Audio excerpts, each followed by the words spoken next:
Siva tax பார்வையாளருக்கு வணக்கம். இன்றைய தினம் திரை விமர்சன பைசன் படத்தை பற்றி பார்க்க போகிறோம். அதாவது இன்றைய தினம் காலைல பைசன் படத்தை பார்க்கறதுக்காக மதுரையில் ஒரு தியேட்டருக்கு போயிருந்தேன். ஆரம்பத்திலே தமிழ்நாட்டில் இந்த தீபாவளிக்கு ரிலீஸ் ஆன எந்த படத்திற்கும் இல்லாத வரவேற்பு பைசனுக்கு கிடச்சி. பைசன் அப்படின்னு சொல்லி போகும்போது பார்த்தோம்னா இந்த மாதிரியான படம் எப்படி இருக்கும், இதற்கு முன்பாக பார்த்தோம்னா பல நபர்கள் சொல்லுவாங்க. அதுலேயும் பார்த்தோம்னா ஏதாவது ரஞ்சித் படம் என்றாலே மாரி செல்வராஜ் படம் என்றாவே ஒடுக்கப்பட்டோம், நசுக்கப்பட்டோம், பிதுக்கப்பட்டோன்ற மாதிரி தான் பேசுவாங்க சொல்லிட்டு பல கருத்துக்கள்லாம் வரும். இது சோசியல் மீடியாவில் பரவல் ஒன்று தான். படம் எப்போல்லாம் வருதோ, பரியேறு பெருமாள் தொடங்கி, கர்ணன் தொடங்கி, மாமன்னன் தொடங்கி, வாழை தொடங்கி, இந்த மாதிரியான பல படங்கள் வரும்போது சோசியல் மீடியா முழுவதும் இது மாதிரியான பல கருத்துக்கள் தான் ஆக்கிரமிச்சது. அங்கிட்டு பார்த்தோம்னா ரஞ்சித் அவர்கள் எடுத்த அந்த படமும் அதே மாதிரி தான் சொல்லுவாங்க. ஆனால் இந்த மாதிரியான படத்தை நான் ஆரம்பத்தில் பார்க்கும்போது பார்த்தோம்னா முற்றிலும் மாறுபட்டிருக்கு. வழக்கமாக இந்த மாதிரியான கருத்து உள்ள படமாக தான் இருக்குன்னு அவங்க சொல்லுவாங்கள்ல. ஆண்டாண்டு காலமாக இருக்கின்ற அடிமைத்தனத்தை எதிர்க்கின்ற பல இயக்குநர்கள் இந்த மாதிரியான புரட்சிக்கான கருத்துக்களை சாதி இருக்கிற வரைக்கும் ஒருத்தர் ஒடுக்கப்படுற வரைக்கும் அந்த கருத்தை சொல்லிக்கிட்டு தான் இருக்கணும். அதே சரியானது. அந்த மாதிரியான கருத்தை தான் மாரி செல்வராஜ் அவர்கள் தொடர்ந்து தன்னுடைய படத்தில், ரஞ்சித் அவர்களும் சரி, தொடர்ந்து தன்னுடைய படத்தை தான் வச்சுக்கிருப்பாங்க.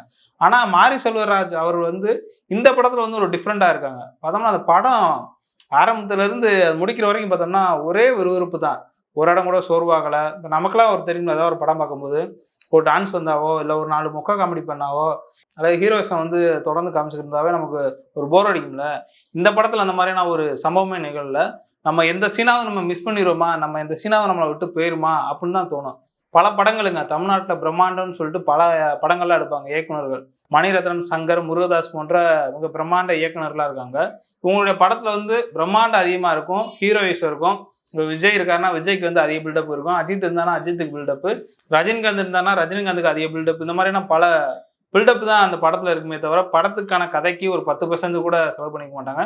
ஒரு 100-200 கோடிக்கு எடுக்கிறாங்கன்னா ஹீரோ இந்த மாதிரியான நடிகர்களுக்கே கிட்டத்தட்ட 180 கோடியை செலவு பண்ணிட்டு ஒரு 20 கோடி தான் படத்துக்கு போடுவாங்க. இந்த படம் எவ்வளோ பட்ஜெட்டில் உருவான படம் தெரியல.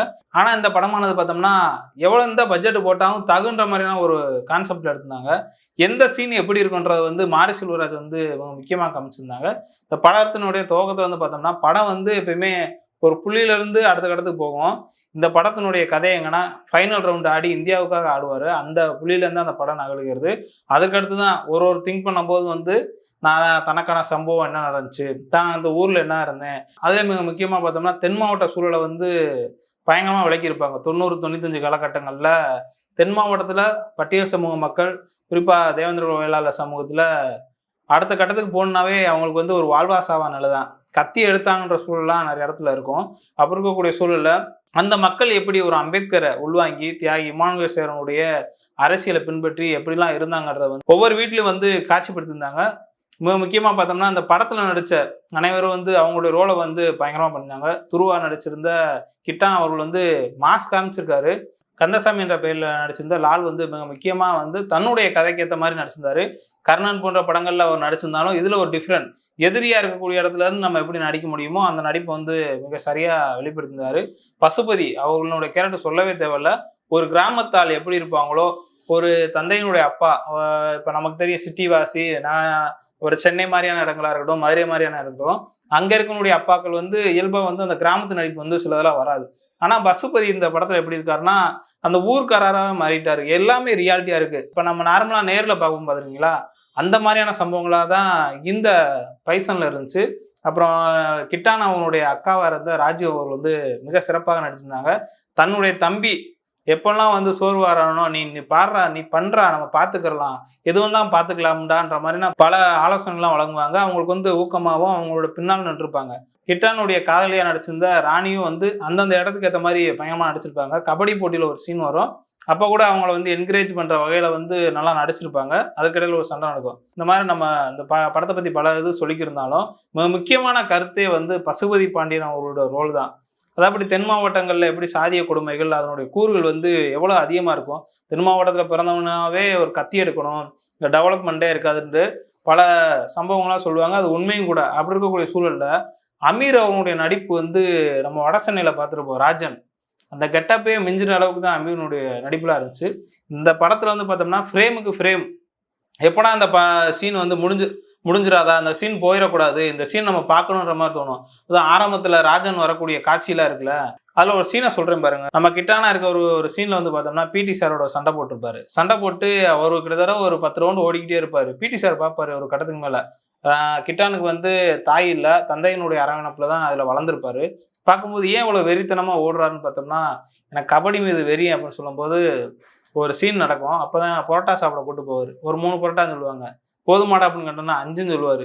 5 போதுமாடான்னு நல்லா சாப்பிடுவான்னு சொல்லும்போது 10ன்னு சொல்லுவாரு. ஒரு ஹீரோவுக்கு வந்து நீ என்ன வேணும், நீ என்ன சாப்பிடுற அப்படின்றத வந்து நல்லா கேட்கும்போது, அந்த ஹீரோ வந்து ஒரு நகைச்சுவையா சொல்ற மாதிரி இருக்கும். ஆனா அது வந்து எதார்த்தமான நடிப்பா இருக்கும்போது நல்லா இருக்கும். நடக்கும்போது சாப்பிட்டுட்டு இருப்பாங்க. சாப்பிடும்போது வந்து எதிர் டேபிள்ல வந்து 2 பேர் இருப்பாங்க. அப்ப பிஇடி வாத்தியாரோட தெரிஞ்சவங்க நினைக்கிறேன். பக்கத்துல உட்காந்தோன்னே, "இந்த பையன் யாருல?" அப்படின்னு கேட்பாங்க. "இல்ல எனக்கு நம்ம ஸ்கூல் ஸ்டூடண்ட் தான்" அப்படின்னு சொன்னா, "என்ன அழுகல?" அப்படின்னு சொன்னா, "ஏல உங்களுக்கு வேற வேலையே இல்லையா? எப்பயுமே இந்த ஜாதி தான் தூக்கின்னு" சொல்லிட்டு, அவர் பிற்படுத்தப்பட்ட மக்கள்ட்ட இருந்து வந்திருக்க ஒரு நபர்ட்ட இருந்து சாதிய வந்து இதெல்லாம் வேணாம்டா, அதெல்லாம் விட்டு ஒழிங்கலான்ற மாரி ஒரு கருத்து வந்து முக்கியமா இருக்கும். ஆனா அதே மாரி பார்த்தோம்னா, அந்த பிடி சார் வரும்போது ஃபுல்லா ஒரு வேளை எதிரியா இருப்பாரோ, இந்த படத்துக்கு முக்கிய வில்லனா இருப்பாரோன்ற மாரி நம்ம நினைக்கும் போதெல்லாம், அவரே இந்த படத்தினுடைய ஹீரோவா இருப்பாரு. நம்ம கிட்டான வந்து அடுத்த கட்டத்துக்கு போம்போது, "நீ இப்படி போ, இப்படி போ. தென் மாவட்டம்லாம் அப்படிதான் இருக்கும். அப்படிதான் கலா சூழல் இருக்கும். நம்ம வாழக்கூடிய இடம் அப்படிதான் இருக்கும்னு" சொல்லிட்டு பல கருத்துக்கள் சொல்லி ஒரு அடுத்த கட்டத்துக்கு கொண்டு போவாரு.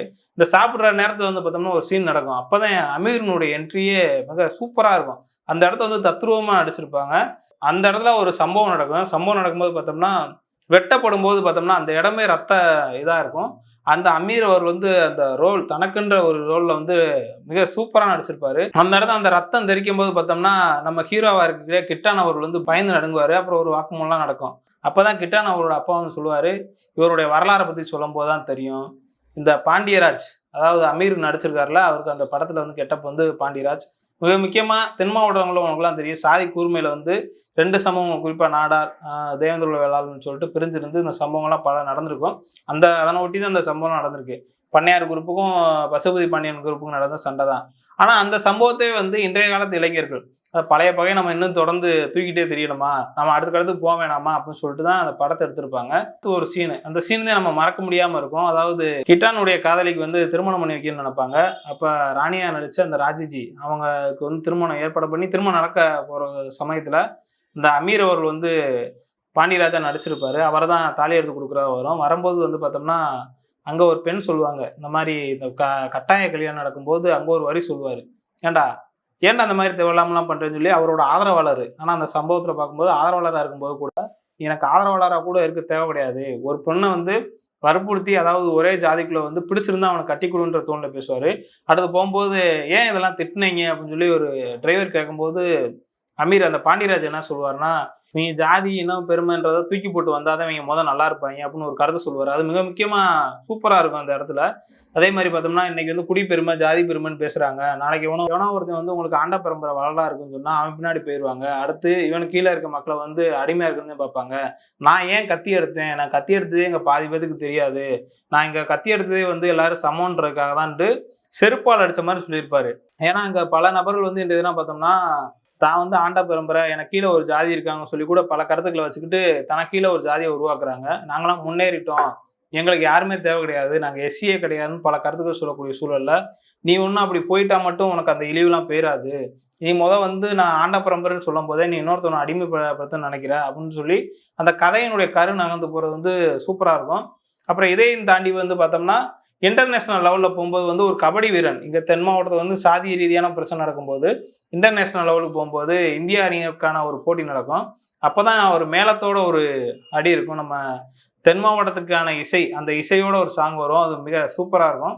அப்ப இதற்கு நடுவுல வந்து கிட்டான் வந்து செலக்ட் ஆகி தமிழ்நாடு டீமுக்கு போறாரு. அடுத்து இன்டர்நேஷனல் போம்போது, அந்த இன்டர்நேஷனல் விளையாடுறதுல அவருடைய அறிவிப்பு வெளியிடாம இருப்பாங்க. அப்போது பார்த்தோம்னா, கிட்டான் அங்கருந்து வெளில வந்துருவாரு. எதுவும் சொல்லாம வந்துருவாரு. அப்போ ஒரு சீன் நல்லாருக்கும். அப்பதான் பாண்டியராஜ் அவர்கள் வந்து எப்படி பசுபதி பாண்டியன் அவர்களுக்கு நடந்த அந்த துயரம் இருக்குல்ல, அதே மாரி ஒரு துயரம் வந்து இங்க நடந்துரும். அப்புறம் திரும்பி வந்து கஷ்டப்பட்டு காவல்துறையினுடைய நெருக்கடிக்கு மத்தியில, அங்க காவல்துறையில நல்ல அதிகாரிகள் இருப்பாங்கல்ல, அவங்க மூலியமா வந்து அடுத்த கட்டத்துக்கு போனாரு. இந்தியாவுக்கும் பாகிஸ்தானுக்குமான போட்டி நடக்கும். இதுல வென்றுவாரு. இதுதான் பொதுவான கதை. இது வந்து நான் சொல்லியிருக்கிறது வந்து கொஞ்சோண்டு தான். நீங்க அந்த படத்துக்கு போனீங்கன்னா, அந்த படத்துல ஒவ்வொன்னுமே கதை தான். ஒரு ஃப்ரேமுமே கதை தான். ஒவ்வொரு ஃப்ரேமுமே வந்து வாழ்க்கையினுடைய தத்துவங்கள் தான். ஒரு சீனை நீங்கள் விட்டால் கூட அந்த படத்தில் வந்து நீங்கள் ஏதோ மிஸ் பண்ணுற மாதிரி தான் அந்த படம் இருக்கும். பொதுவாக மாரி செல்வராஜ் அவர்களுடைய படம்னு சொன்னாவே தமிழ்நாட்டுக்கான ஒரு நல்ல நல்வழியை ஏற்படுத்தக்கூடிய ஒரு படமாக தான் இருக்கும். இந்த படம் அதை விட கூடுதலாக கொடுத்துருன்னு சொல்லணும். ஏன்னா காலையிலேயே பார்த்தோம்னா துணை முதலமைச்சர் உதயநிதி ஸ்டாலின் அவர் கூட சொல்லியிருந்தாங்க படம் ஒரு அருமையாக இருக்கிறது, இந்த மாதிரியான ஒரு படம்லாம் வேண்டும், ஏற்றத்தாழ்வுகள் போன்ற பல சிக்கலை வந்து நீக்கிறது, இந்த படம் அவசியமான படம் சொல்லியிருப்பாங்க. உண்மையிலே வந்து அவங்க பார்த்து சொன்னது வந்து சரியானதான். இந்த தீபாவளிக்கு வந்து மூன்று படங்கள் ரிலீஸ் ஆயிருக்கு. அந்த 3 படங்கள் வெற்றி அடைவுன்றதான் நம்ம கருத்து. ஆனால் அதை விட பைசன் என்ற படம் காலமாடல் இந்த இது வந்து ஒரு சக்சஸான ஒரு படமா மாரி செல்வராஜ் கொடுத்துருக்காரு. தன்னுடைய முந்தைய 4 படங்களை காட்டிலும் இந்த படம் வந்து மெகா ஹிட் ஆயிருக்கு. ஏன்னா தென் மாவட்டத்தில் சாதிய சிக்கலை வந்து தொட்டு படம் எடுக்கிறவங்க பார்த்தோம்னா ஒரு சாதிக்கு ஆதரவாக தான் இருப்பாங்க. இது வந்து ஒரு நடுநிலையை அந்த படத்தை காமிச்சிருக்காங்களே, அதுதான் மாரி செல்வராஜனுடைய வெற்றி. எப்படி தனக்கு எதிரியா இன்னொரு சமூகத்தில் ஒருத்தவன் வந்து எதிரியா இருந்தாலும் தான் சமூகத்திலே ஒரு எதிரி இருக்கான், கபடி விளையாட போகும்போது கூட அவருக்கு நெருக்கடி கொடுக்குறது, அவங்க சொந்த தங்கச்சியை கட்டித்தர மாட்டேன்னு சொல்றது, இன்னொரு மாப்பிள்ளையை பார்க்கறது, இந்த மாதிரி சொந்த சாதிக்குள்ளேயும் சில நெருக்கடிலாம் இருக்கு. எங்களுக்கு அந்நியர்கள் மட்டும் பிரச்சனை இல்லை, இங்கேயும் பார்த்தோம்னா நிறைய சிக்கல் இருக்கு, இதையும் தாண்டி தான் கபடிக்கு வரும் அப்படின்னு ஒரு கருத்தை சொல்லியிருப்பாரு. தென் மாவட்டம் என்பதே வந்து ஒரு சாதிய பிரச்சனை வந்து கூர்த்தீட்டப்படக்கூடிய அதிகமாக இருக்கக்கூடிய ஒரு பகுதி தான். அப்போ அந்த இடத்துல இருந்து அடுத்த இடத்துக்கு போங்க அப்படின்னு சொல்றது தான் இந்த படத்தினுடைய மைய கருத்து. இன்னும் சண்டை போட்டுக்கிட்டே இருக்காங்க, நாடு எங்கேயோ பெருசு, ஸ்போர்ட்ஸ் மேனாக போங்க, நல்லா படிங்க, படித்து முன்னேறுங்க, ஐஏஎஸ் அதிகாரியாக வாங்க, ஐபிஎஸ் அதிகாரியாக வாங்க, முக்கிய பணியாற்றக்கூடிய நபர்கள்லாம் அரசு அலுவலகங்கள்ல வாங்கன்ற மாதிரி கருத்தை தான் மையப்படுத்தி மாரி செல்வராஜ் அவர்கள் வந்து இந்த படத்தை எடுத்திருக்காங்க.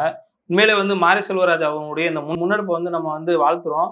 தென் மாவட்டங்களில் இனிமேலாவது ஜாதிய கொடூரம் வந்து குறையுமான்னு பார்க்கணும். அண்மையில் வன்கொடுமை தடுப்பு சட்டத்தை நீர்த்து போக்கணும்னு சொல்லிட்டு பல ஆர்ப்பாட்டங்கள் நடந்து கொண்டு இருக்க சூழல்ல அப்படிலாம் எதுவும் இல்லை, இங்கே இன்னும் தீண்டாமை இருக்குன்ற மாதிரினா பல பிரச்சனைகளை வந்து மையப்படுத்தி காட்டியிருக்காரு. இந்த பண்ணையாரும் சொல்ற நபர் வந்து ஒரு இடத்த சொல்லுவார், இது ரெண்டு வந்து எங்களுக்கு தனிப்பட்ட பிரச்சனை தான், இது ஒரு சமூக பிரச்சனை கிடையாது. நீ கபடி விளையாடுற, எனக்கு ரொம்ப கபடி பிடிக்கும், நீ உன்னை கபடி வீரனாதான் பார்க்கணும் தவிர உன்னை ஜாதியா பார்க்க மாட்டேன்னு சொன்னது வந்து என்னதான் ஒரு கொடூர முகம், என்னதான் கொலைகாரனா இருந்தாலும் அவனிடமிருந்து ஒரு சமத்துவம் பிறக்கிறத நம்ம வந்து வரவேற்கிறோம். ஏன்னா இதுதான் நமக்கு தேவை. நம்ம முக்கியமா பார்த்தோம்னா அந்த பிஇடி வாத்தியாரா நடிச்ச அந்த சார் வந்து என்ன பண்ணியிருப்பாங்கன்னா, ஒரு பிற்படுத்தப்பட்ட சமூகத்தை சேர்ந்தவராக இருந்தாலும் இங்கு தமிழ்நாட்டில் அனைவரும் சமமா இருக்குன்ற ஒரு கருத்தை மையப்படுத்தி தான் இந்த கதையில வந்து தொடர்ந்து நடப்பாங்க. படத்துல பல இடங்கள்ல வந்து பல சமூக தலைவர்கள்லாம் காமிச்சிருப்பாங்க. 90களின் தொடக்கத்துல புரட்சியாளர் அம்பேத்கரை எடுத்த அந்த சமூகம் இன்னைக்கு அம்பேத்கரை வந்து கைவிட்டனால என்னென்ன மாதிரியான துன்பங்கள்லாம் படுறாங்கன்றது வந்து இன்றைய சூழலுக்கு நம்ம தெரியும். அப்போ அம்பேத்கர்லாம் உங்களுக்கு தேவைன்ற மாதிரியான ஒரு கருத்தாக தான் அந்த படம் வந்து காமிக்குது. தியாகி இமானுவேல் காமிப்பாங்க. அதே மாதிரி பார்த்தோம்னா வஉசி சிதம்பரனார் அவர்களை காமிப்பாங்க, அப்புறம் ஆதித்தனாரை காமிப்பாங்க, கலைஞர் அவர்களை காமிப்பாங்க, அண்ணாவை காமிப்பாங்க, எம்ஜிஆர் காமிப்பாங்க. ஒட்டுமொத்தமாக தமிழ்நாட்டுக்காக போராடிய அனைத்து தலைவர்களையும் காமிப்பாங்க. மீண்டும் ஒரு முறை இந்த பைசன் வந்து மிக பிரம்மாண்டமான முறையில் வெற்றி பெறணும். நீங்கள் தியேட்டருக்கு போய் பாருங்க, உங்களுக்கு இந்த படம் ரொம்ப பிடிக்கின்றதான் அந்த நேரத்தை வந்து தெரிவித்துக் கொள்கிறேன். மிக்க நன்றி.